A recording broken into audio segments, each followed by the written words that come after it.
Welcome everyone to the Blacks in Technology Bit Tech Talk podcast, a show where we talk to Black people who are engineers, innovators, educators, inventors, changemakers, and entrepreneurs doing amazing things in the world of technology. The Bit Tech Talk podcast is where they show how they are stomping the divide by sharing their stories, experiences, ideas, knowledge, and perspective on tech with the Bit community. Welcome, everybody, to the Blacks in Technology Bit Tech Talk podcast. I'm your host, Greg Greenlee, and today our guest is Marlaina Love. Marlaina is the Twin Cities chapter president of the Blacks in Technology, other chapter president of Twin Cities in Blacks in Technology Foundation. I'm messing that all up. But she is also the founder and the CEO of Pipe Dream Ventures. It's a Web3 venture studio committed to helping visionaries transform innovative concepts into fundable, scalable market solutions. She has over 7 years of corporate leadership experience with a reputation for strategic leadership and effectively guiding high-profile global cross-functional software teams. She's also at the forefront of the digital revolution, which we're going to get into, and her presence is felt in the Web3, blockchain, and XR ecosystem, which she's known for immersive storytelling through digital arts, technology, and culture. Welcome to the show, Marlaina. How are you doing? Pretty good. Hoping I can live up to all of that. I'm pretty sure you can. You're pretty dope. So yeah, so let's get into it. Tell us a little bit about yourself, like kind of where you're from. What your background is, your education. Yeah, absolutely. So thank you for the opportunity to speak today into the podcast. Very excited. I feel like it's been a while since I've been on any platform. So excited to just get back into it. So I would say that I'm originally from Memphis, Tennessee. How I got up north is a story for the books. Most of it was job related. So I've been in Minnesota since 2018. July of 2018, after I was expecting a career change at that point. And it's been a journey. I've been working in project management for the past 17 years, like you said. But the interesting part, I've always been passionate about entrepreneurship and innovation. And so what's unique about my career is that I'm always in a new role, a new company, trying to find that it. Like, what's my place? What's my spot? And about 2 years ago, out of curiosity, I picked up a headset, an Oculus 2, and that's where I kind of found my calling. I've been a virtual reality creator in the metaverse where I build immersive worlds and environments. I started it for my startup, but I found a community that allowed me to just tap back into my artistry as a creator and to go back on that path as an entrepreneur. So since then, I think for a whole year, I just been in the metaverse, just growing my brand, my community, and revamp my business, Pipe Dream Ventures, my Web3 community, the Diamond Resilience. And I think I now have a following of over 400 people. And I've also made my first income through my venture in the metaverse. And I just been meeting a lot of amazing people that allow me to really find my place, which is immersive storytelling through digital art, tech, and culture. So when I'm not looking at a project plan all day, I just put on my headset and I'm literally my character, Boss Leo. And I feel like I'm changing the world in the metaverse scene and doing a lot of work in that area. That's pretty, very interesting. We're gonna dive into that a little bit more later because I want to know more about it. It's funny, I'm an engineer, so I deal more with kind of like the building of infrastructure for software to run on and things like that, and not so much, I guess, on the cutting edge kind of other things, right? Like Web3, metaverse, like all that stuff. I don't know a lot about. So I'm really, really interested in hearing more about what that is and how you are interacting with it and how you're building a business from it. But first, let's talk about like your career journey. You say you've been like in a project management space for quite a number of years. Tell us about how you got started in that. Yeah, absolutely. So I would have to say it goes down to your network. I feel like the saying, your network is your net worth, and that is true for me. I had a friend that I met in college who just recommended me for an internship. And they said, hey, I think it'd be a good opportunity for you. You're out here in Memphis. I think you need to go out, travel, and expand your horizons. And I'm like, okay, sure. And they said Minnesota. I'm like, what's in Minnesota? That was my first reaction. There's a lot in I'm like, Minnesota, actually. Yeah. I know, right? So I'm like, I had the most cliche question ever. Like, is there actually Black people there? Like, I don't never really hear about people up north. So it was new for me. So I would say that just that network, that connection, really changed the game for me. It allowed me to, I took an internship in the summer of 2014, and that's when I got paid to come out to Minnesota, work as a business analyst. And I really liked it. I liked the opportunity. So I came back another summertime. And fun fact, despite of like all of my involvement and accomplishments and internships I had, I did not get one job offer in my home city. So I really had no choice but to relocate, and that offer came from my internship, except that it was in Columbus, Indiana.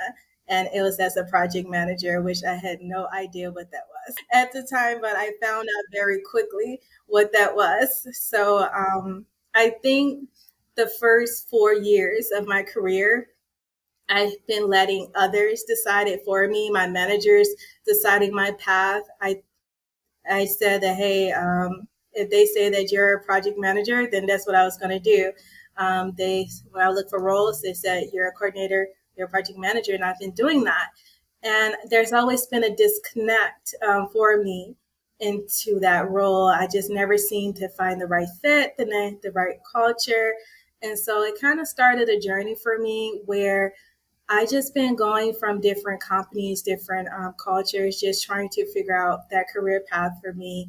And only just now, like 2 years ago, I really would say last year, I just finally found my spot, my niche where I excel. Excellent, excellent. And tell us kind of what is that spot now for you? Absolutely. So for me, it's going back into my roots as being an artist. Although I worked as a project manager for the past 8 years, for the past 15 years, even in high school, I've always been a designer. I think I did my first side gig as a website designer, graphic designer for local businesses in Memphis, and I never deviated from that. And so I would say when I started in the metaverse, just learning how to build worlds with shapes, it just allowed me to expand what all I could do with this technology, that I could build an environment for people to enjoy and to see it come to life and interact with it. And I just wanted to pursue that. I would say that doing the work in Blacks in Tech, I realized that we're natural artists, we're creatives in general. But some of the things that we struggle with in the workplace is culture. So after having some few conversations and seeing that huge gap when it comes to technology, it just clicked for me and said, that's it. You're controlling narratives. You're telling stories, and you're doing that through art, tech, and culture. And I just so happened to stumble across virtual reality that has allowed me to just open doors for myself that would you typically be hard in the real world because of what? Money, access to people, opportunities, where in the metaverse, I have no limitations. I just literally create a world, set a goal, and I just put it out in the world. So it gave me that booster to say, like, this is it. People like this. People want this. Let's continue to do it. That's interesting. Let's dive into that a little bit more. You're the CEO of Pipe Dream Ventures, I should say. Sorry about that. What is Web3? Right, and kind of tell us a little bit about what your company does within that Web3 technology. Yeah, absolutely. So you want to think of Web3 as the next generation of the internet. It's mostly focused on blockchain technology, but the key word here is decentralization, where we as the people have more control more ownership over our data, our identity, our content, asset. Like we have more visibility to that. And beyond that, I'm still learning about Web3. There's so many parts of that. I just found an area which is extended reality that takes it to the next level because I think there's this big debate going on between whether we're in a bear market or a bull market when it comes to Web3, blockchain, and crypto, which all says that we're still early. And that's what makes us pioneers in this space. Like we have the power to really shape where the next generation of this internet to go. I just so happened to find virtual reality as that first step for me. And so when we think about Pipe Dream Ventures, we help businesses and brands typically onboard into Web3 because it's still so new and people are still figuring out like, where can I even start a career in this space? Or how can I start a business? Or what can I do? And we're in that part where people need to first get educated about it and feel safe because the last thing we want, which you're probably already seeing, is that all the issues that we're currently seeing in Web 2, Web 1, social media, is just going to continue to carry over into Web3. And so I like to leverage my brand and my business to build a culture and environment to Web3 that really sets the blueprint of how you do business and how you create in here and creating that opportunity for others. So let's talk about that a little bit more. So I'm a business and I want to expand my business into the Web3 I guess market. What's that process look like? Yeah, absolutely. So you're either looking to do one or two things, right? You're either looking to expand a brand or business you already have, or you're just looking to build in this space, which I have clients on both sides.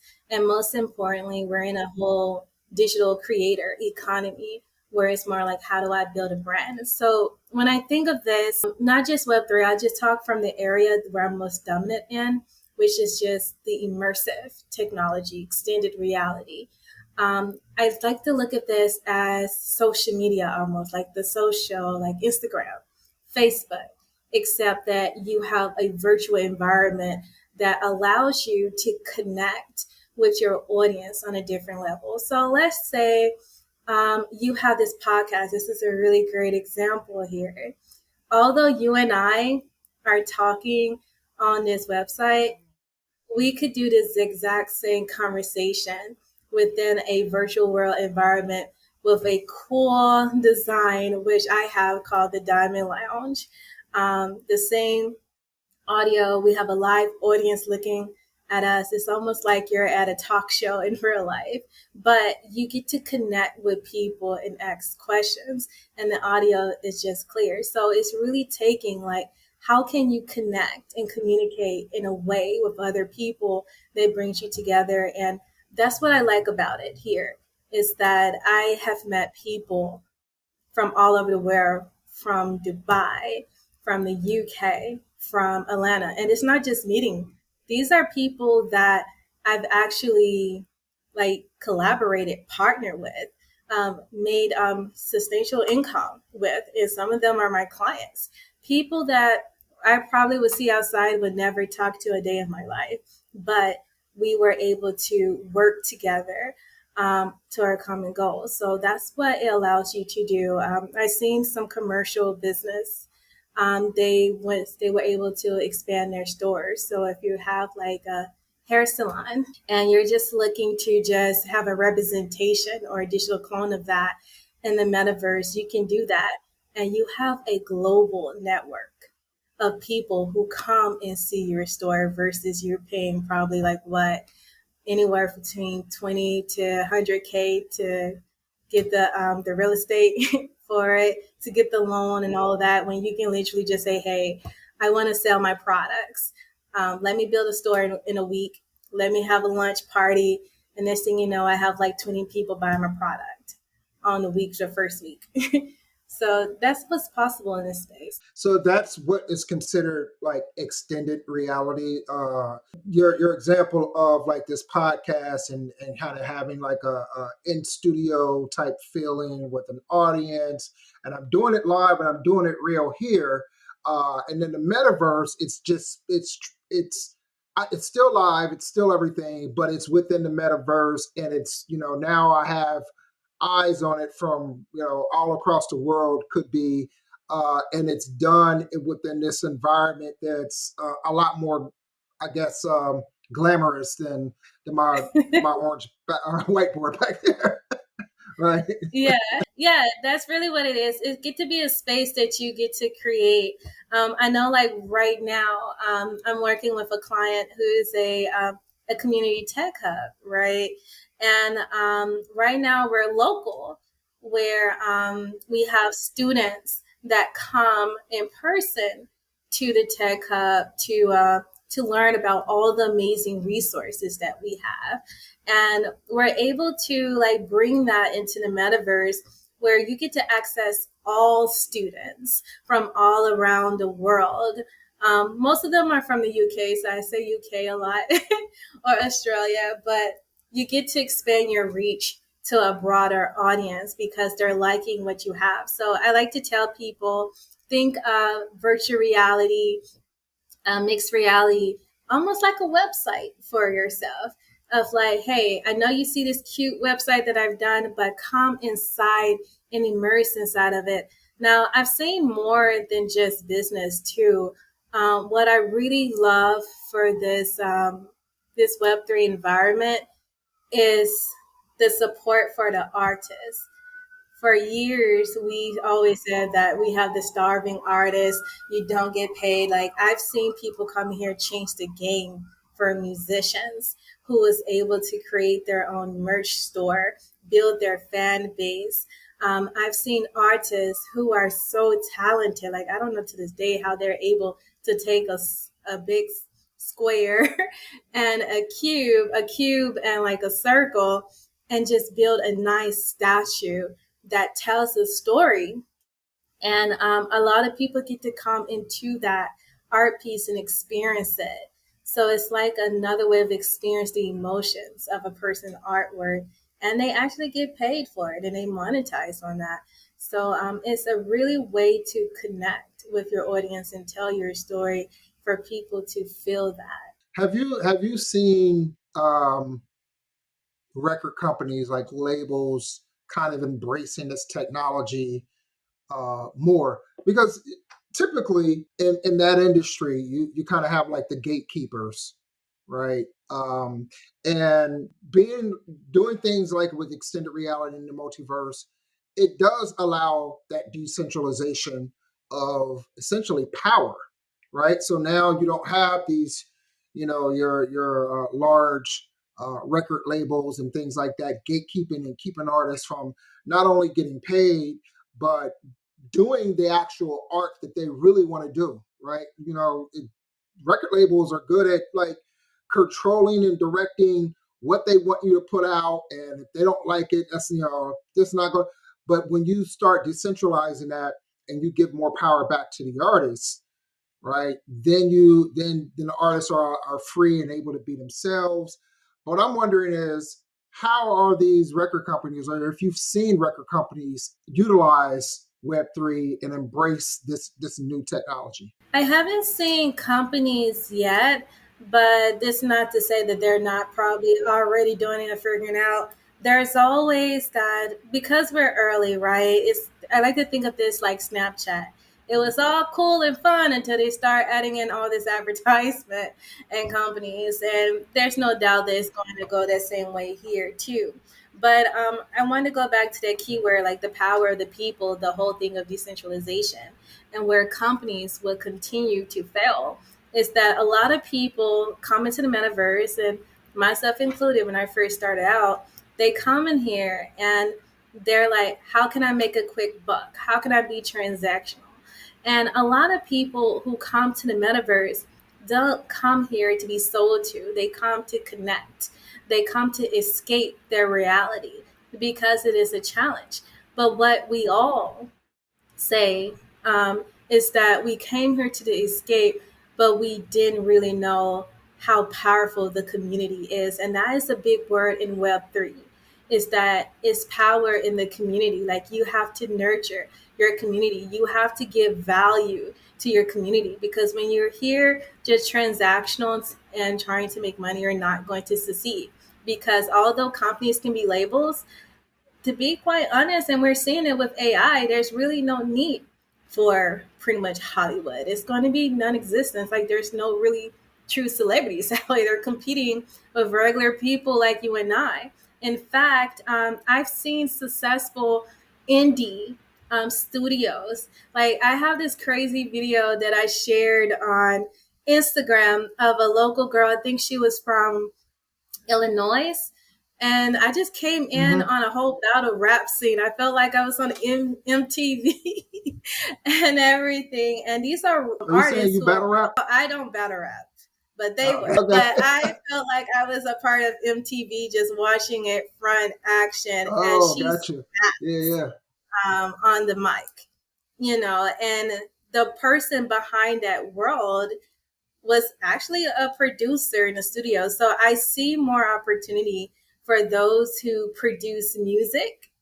I've seen opportunities for those who are artists. Like we even had a 14-year old just in there rapping, flowing, and the community was encouraging him, like keep going, spit the bars.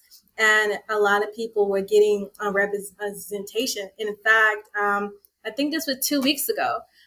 It was this guy's first day in his headset, and he was just still trying to figure out how to move around.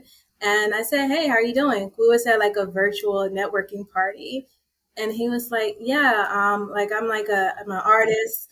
I forgot what he said he was from, but he like, "Yeah, I'm an artist. I'm a signed artist, and just trying to see what we can do." And I'm like, "Oh, I think I can connect you with some people." I brought him into the whole studio with like 20 other musical artists, where he was just able to come in and just start doing what he do best, got connected to people from LA to Atlanta, and was like rapping with them, connecting with them, like planning like dates together. And I have one girl who's a musician, and she's building her whole team of artists, and she's bringing them from all around the world as a part of like her whole like artist community. And she's changing the game for them. Like she's showing them like you can really make money here. Like you don't have to be signed. Like you can grow a community and have people experience your music and your artistry. So it definitely changed the game. And I see for producers, if you have beats, you're trying to get yourself out there, you can build a world with all of your beats on it, and people just like to sing and rap to it. That's pretty dope. Really, like I've seen in the music industry how it's gone from this state of you early on you had to be huge, or even within the local scene. Let's start there. In the local scene, you had to find, if you let's just say you're not a producer, a music producer, so you had to go and you had to find somebody. Then you had to have them believe in kind of what you were doing as far as lyrics and music and things like that, and your vision. Then you have to connect, and then you have to find time to go in the studio, and the studio is always owned by somebody else, and time is booked up, and blah blah blah. That's and then I start, and then in order for your music to be distributed, unless you're out like hand to hand selling mixtapes or mix CDs or whatever, you had to go that route of a record label, and then you have to deal with them and shady contracts and distribution deals and all this stuff. Those were the gatekeepers. And then all of a sudden, there was this transition where you had places like CD Baby, and you had these other ways that you can distribute your music, right?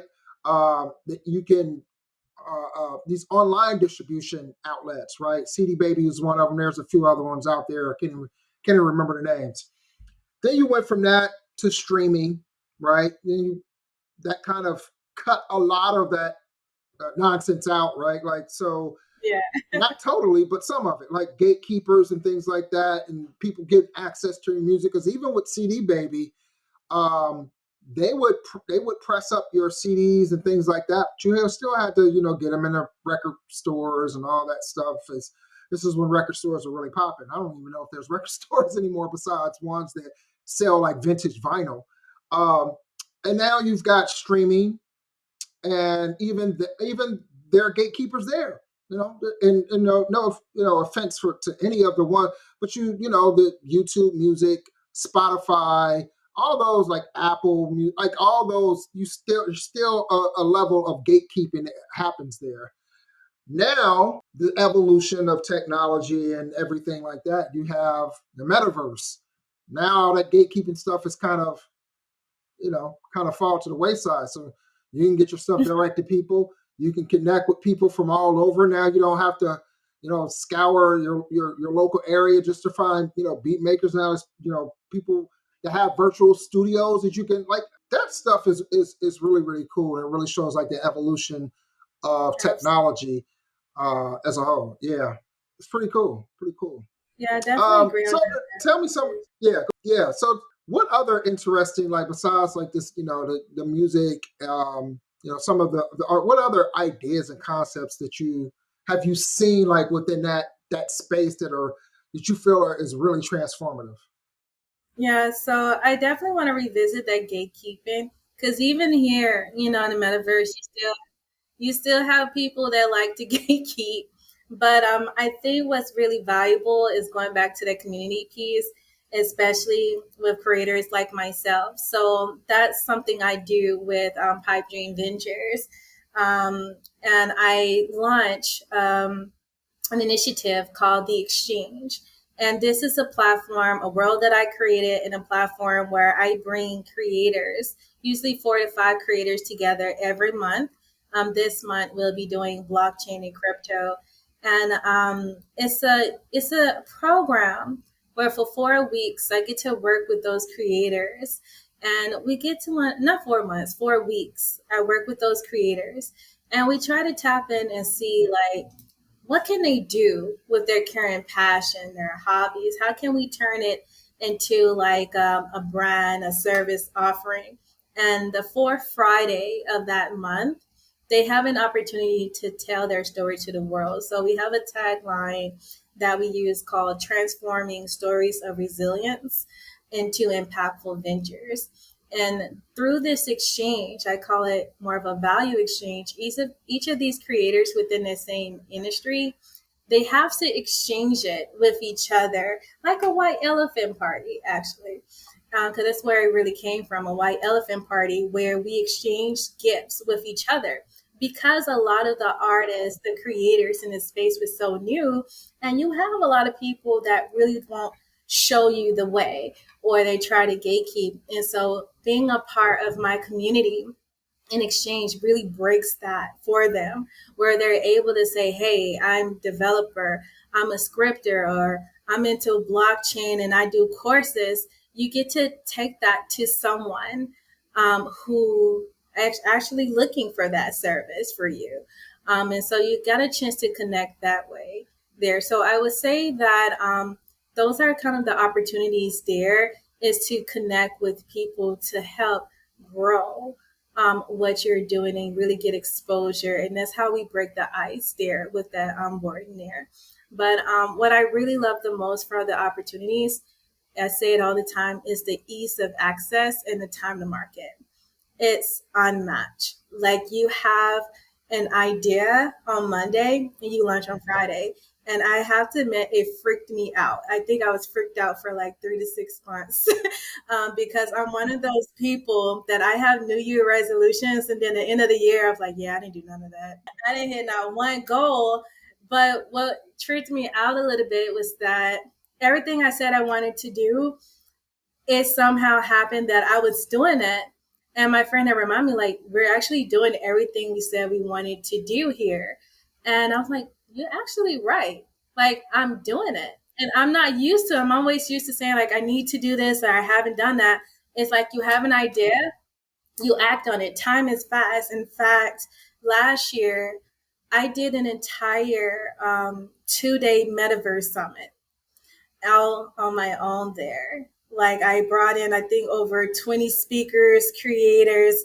I did a $2,000 pitch competition, and I did that in less than 3 months. No funding and nothing. And we're coming back doing it again. And we got some even amazing creators. And now we're launching a hackathon. It's no longer like, okay, we need to plan this out 12 months, 6 months out. It's Yeah. more of like, hey, I have an idea. I want to collaborate with you.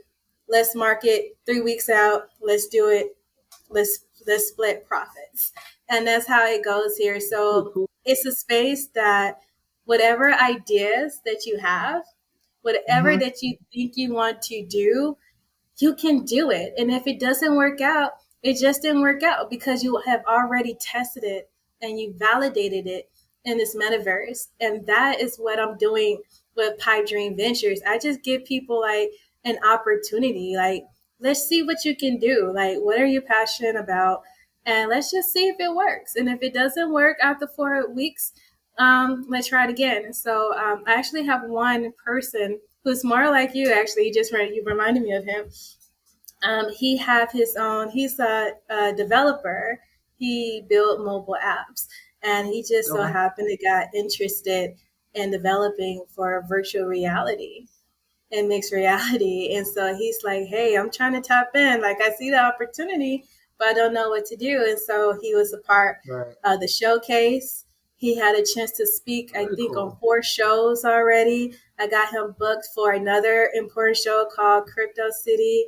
And he's getting ready to launch his world and his business through the metaverse in 2 weeks through a nice, fun game called Exact Madness, where it's like Shark Tank and March Madness, but a chance for the community to see what he's doing. And it's not something typical like, here's an event, show up, let me build a world or an app for you. It's more of like, here's something of value. Like, come to this competition. The winner will get a free mixed reality app built for them.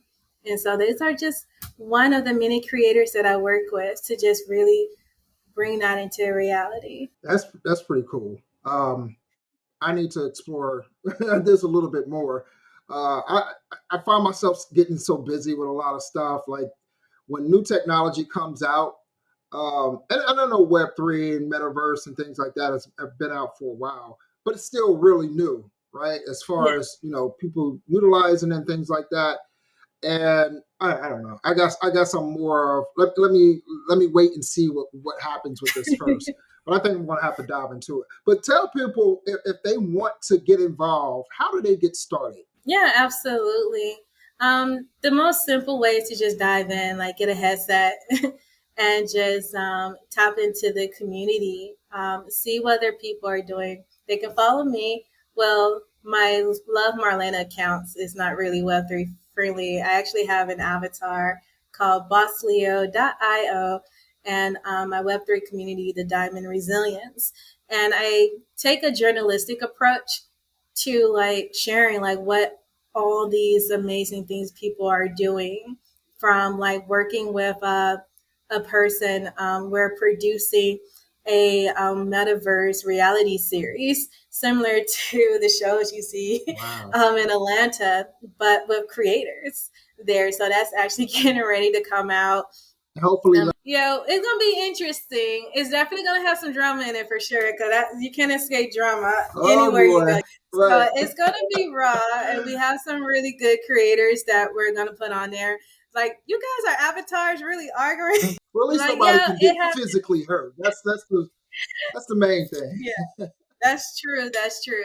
So I would say one of the best things to do it, like I just say, I give the same advice a person told me, like, just explore and see where it goes. If you're looking to like do a career in this space, I always go on LinkedIn and I follow hashtags. Like, I always like to say hashtag virtual reality, hashtag mixed reality, hashtag metaverse. And I like to see like who are some of the key Mhm. players, the key influencers, the companies. That's how I stay informed on LinkedIn. At least I want to know like what's going on, what jobs are happening, what conversations are happening. Because although that this technology is really important, we have to think about it from a safety standpoint, the sustainable standpoint, like when we're thinking about like, are we giving up our access? And we're saying that we're doing a lot of transparency here, but how much is too transparency here? Right. And monopoly. Who really owns the metaverse, or do you own it? And especially as an artist, how do you protect yourself in a world where it's so Yeah. easy to copy, duplicate? Like, how are you protecting yourself? Do you really own that? So there's a lot of conversations to be had, and I employ people to follow that, but follow key people who are tapped into the industries, into the industry to learn more about it. And I like to also go to the companies. So I'm always looking at Meta, seeing what they're doing. Apple has finally entered the chat, so I'm always keeping up to date with them, seeing what they're doing and what other companies are doing Yeah. as well. Yeah, I'd be interested in seeing how they're going to solve some of those, I guess, kind of fundamental problems of privacy, of security from the standpoint of in a metaverse. And I don't know, I haven't been in it. It seems to me like it would be more wide open, right? Like you don't, and it could be like, what regulations are going to come with that, if any? It being decentralized, like how do you start to regulate certain things? For instance, you don't want a 14-year-old coming in there and being able to like look at stuff that's inappropriate for a 14-year-old, things like that, or younger. Like, so how are they going to go about putting safeguards in place? And even when it comes to just, standard stuff between women and men, like women get harassed. Like, how are they going to safeguard against people doing that? Absolutely. I don't know what the term is, but I guess it would be like metaverse stalking or whatever. Like so those Yeah. types of things, I'd like to see like how come forth with how they're going to deal with some of those issues. So that'd be Absolutely. interesting. I can tell you, So I have a let's go whole, from one. sorry. I said I have Go ahead. stories on stories about those experiences. And to be honest with Oh you, boy, that's been with Meta in here, it's like they're not really prioritizing that, unfortunately. And so we can have the yeah, podcast, the conversations, but it really gonna boil down to the community and themselves. And at least the community, I'm tapped into it. We had to take it into our own hands. Like we're I think mm, for Juneteenth, me and a lot of high value creators who's like really known in this space, we're coming together to create a creator code of conduct because we're not getting that yeah, from the creators themselves. I mean, the makers themselves. So we're creating a code of conduct, a coalition, if you call it, of how we can build a safer community for all of us. yeah, yeah. That makes sense. That makes sense. Let the community kind of step forward and handle these issues. So let's go from one amazing journey in your life to another involving Bit.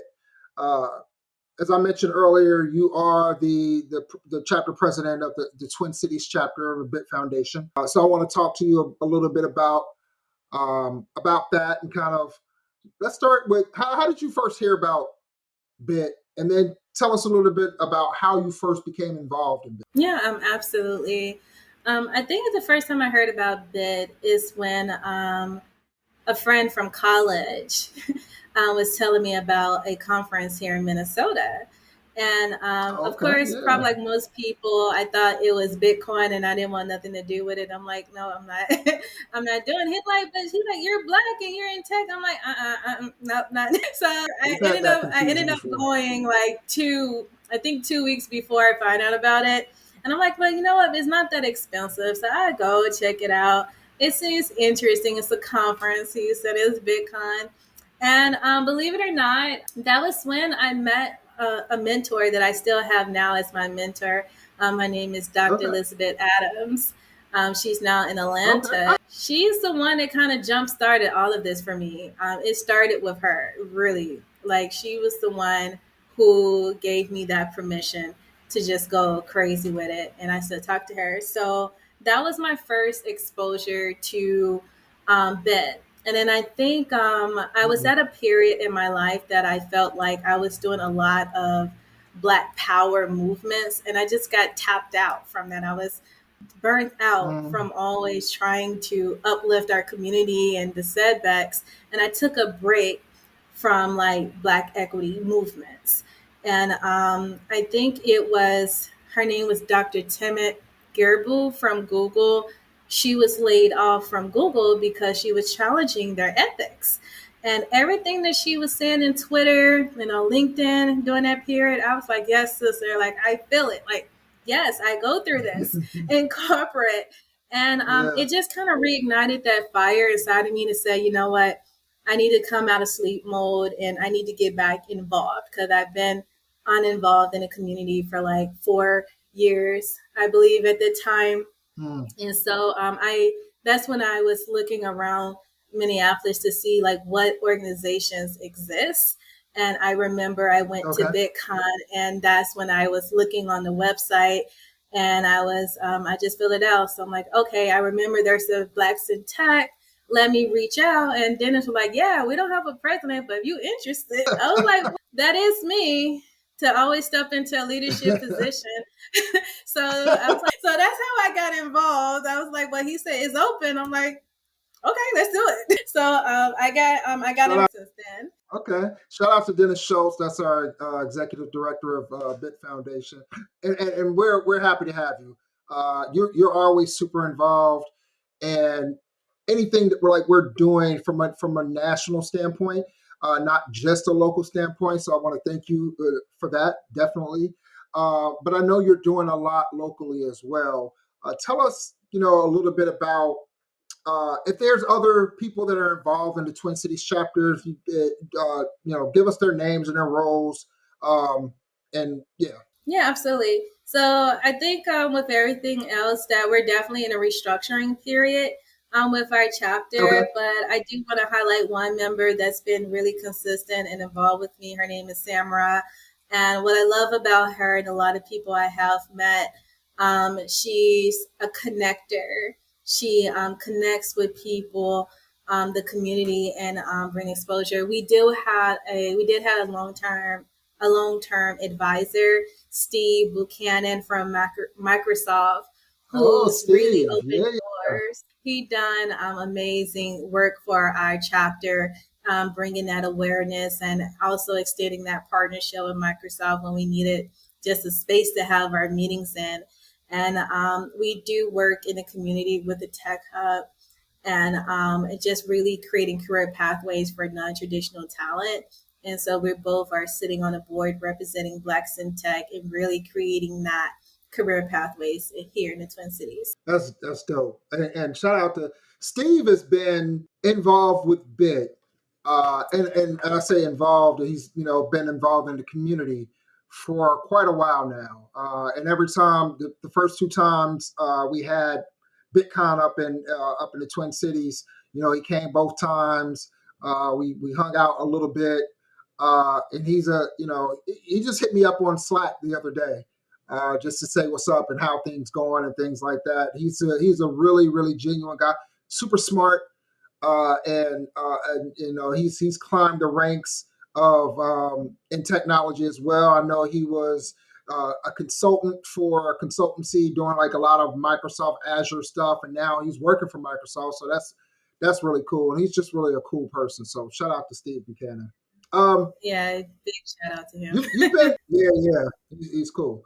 Um, so you've been the Twin Cities chapter president for how long now?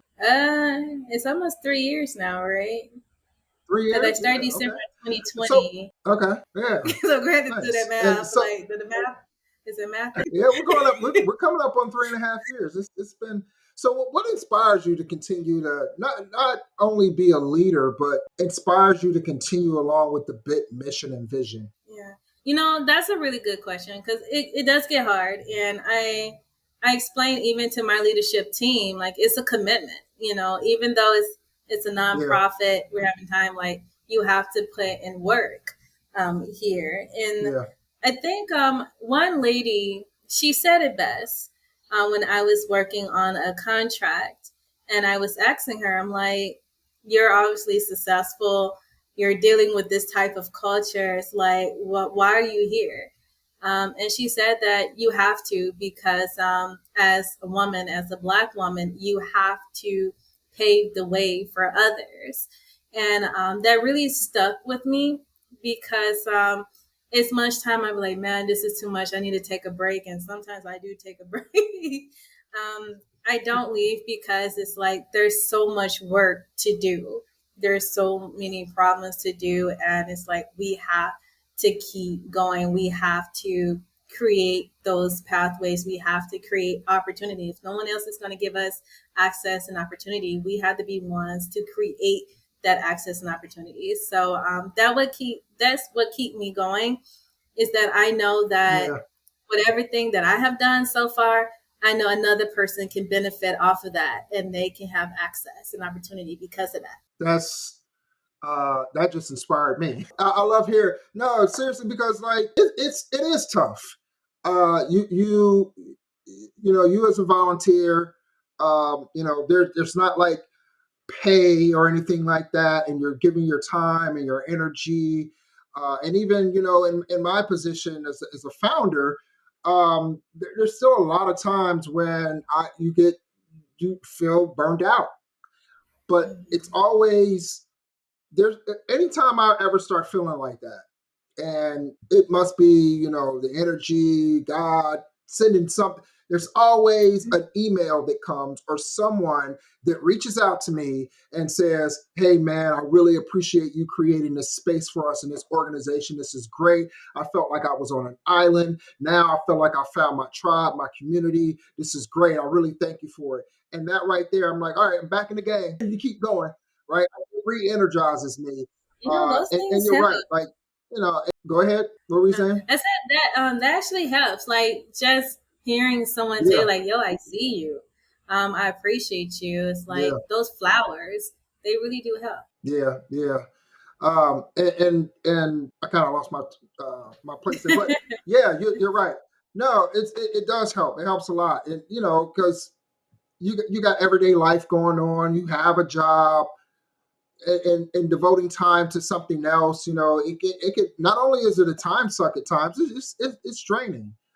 So I'll say, we appreciate everything that you do and all your efforts and your leadership at Twin Cities. We love having you as part of the organization.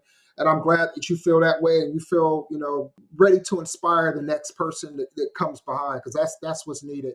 And for me, it's like, yeah, there's those moments, those valleys, but then those peaks are so high. But in those valleys, there's times where you want to kind of get out. And for me, it's just like, well, I got to keep going.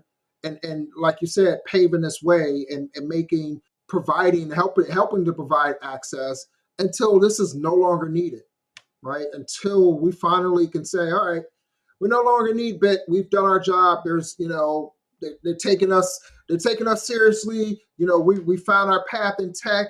I think we have a seat at the table now. Like that's when I feel like it's going to be time for me to walk away once that happens, right? Some of the things that your chapter is doing to help us stop the divide, right? Like that's our tagline. Absolutely. So I say it boils down to three industries: workforce development, gaming, and now the creator economy. Minnesota, we are definitely not the number one state when it comes to technology, but we are an artsy town, an arts and culture town. So Hmm. we're bridging art, tech, and culture and starting to like lead in that space. And so the Tech Hub is our baby. It's like our adopted initiative here. So we do a lot of initiatives around career pathways for non-traditional talent, focusing on the youth and Mm-hmm. women entering career pathways with that, and partnering with programs and companies for that. I would say that would be the biggest one. And now, since I'm tapped into the art scene, we're actually getting ready to launch the XR Immerse Creator Program for our creators here in Minnesota that do a lot of work in the scene. So partnering with different art schools and other individuals, and let them know like there's a career pathway for you. Like you can do something in tech here. So we're trying to connect more with the community more and bringing them into tech. And following that, we're also exploring work with second chance program for those who might have felonies or criminal backgrounds, and so we're working out a pathway there. But we're anything that you can think of when it comes to Web3.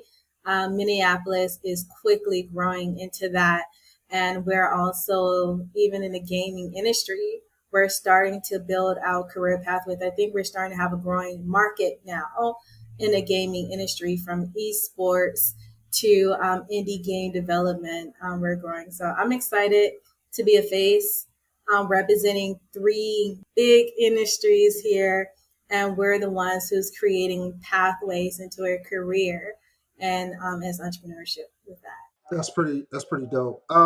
So how many members do you all have in the Twin Cities chapter? I want to say that we have roughly around let's see, like 150, if I remember saying that. Okay, Give or take, nice. by roughly like over 100 for sure.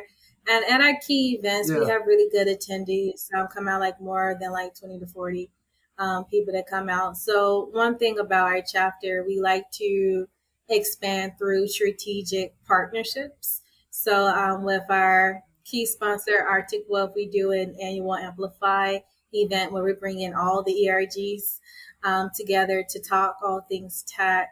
yeah. We just recently partnered with Nesby to do a social event, and we're trying to partner with more local communities out there. Nice, nice. That's good to hear that you're partnering. I think a few of our other chapters are doing some things with NASB.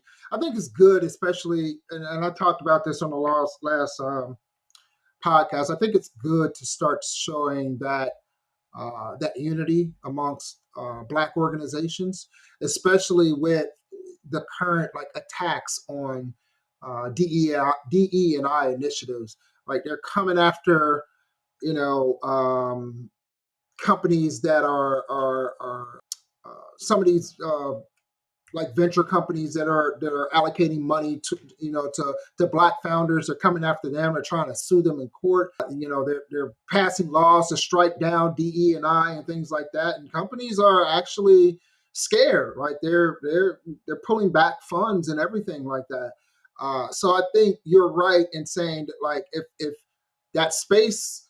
That place at the table is not there. We have to start creating these things ourselves. And I think one of the ways to do that is through these strategic partnerships with other Black-led organizations, so that I think there's always power in unity and community.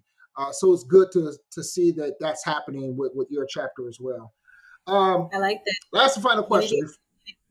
Go ahead. I like that unity and community. Yeah, definitely, definitely. I mean, that's what Bit was built off of. Like it, people see Bit now and they are like, oh my God, you got this huge organization and blah blah blah. And I'm like, that's not how it started. It started just because I wanted community around Black people in tech.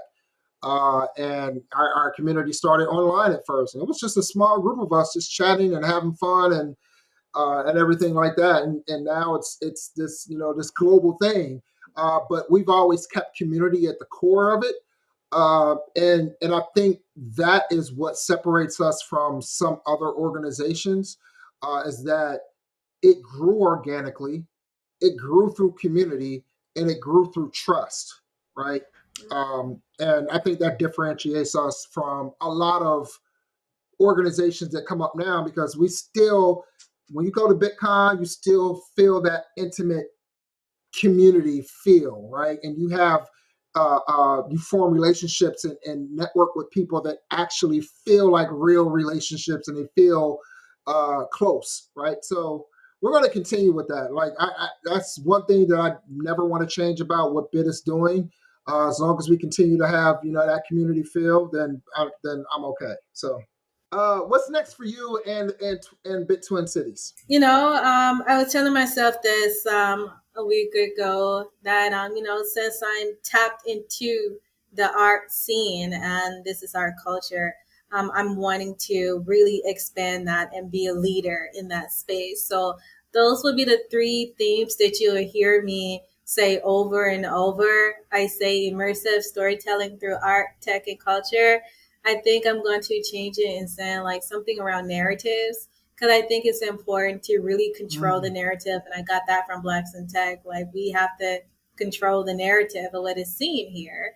So I think launching XR Immerse is going to be a really big component of that, like creating like that first Web3 creator type program that's really creating the blueprint of how we are creating culture for Black people. And like we said, like creating tables for people to sit in and really working on that workforce development. So we do a soft launch of the Career Pathways program in 2 weeks with the Community Tech Hub. So that'll be our first pilot of like ushering that in there. And actually with Blacks in Tech, thanks to Dennis, that we're issuing out over 100 Grow with Google certificates for those who come through the program. They can get certified.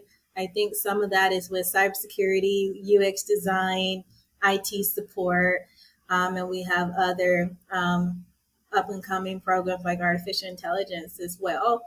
And I'm working with a local, that's what I love too.